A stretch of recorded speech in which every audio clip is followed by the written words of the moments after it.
Uwurongoye ibihugu bihurikiye mu muryango wa Afrika yo hagati CAC yahawe umubonano n'umukuru w'inama Nkenguzamateka Gervais NDIRAKOBUCA kuri wa 15 Kigarama umwaka wa 2025. Intumbero y'uwo mubonano ikaba yari yo kumenyesha aho ibikorwa bigeze nk'uko bishikirizwa na Ambassadeur Ezéchiel NIBIGIRA arongoye ibihugu bihurikiye muri uwo muryango. Mpejeje guhabwa umubonano na nyenteka umukuru w'inama Nkenguzamateka. Bwa mbere na mbere ho nari nashitse hano kugira ngo ntange mwaramutse.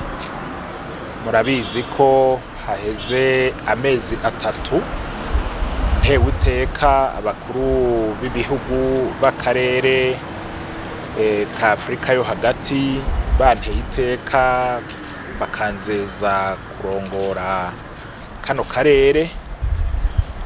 Rero byari byiza yuko nshitse hano mu gihugu shobora gushika kuraba indongozi z'igihugu nkabamenyesha aho ibikorwa bigeze, ivyo bantumye, kugira ngo nimba ari nico banterera bakinterere kugira ngo ibikorwa byanje nshobore kubandanya ndiko ndabikora neza.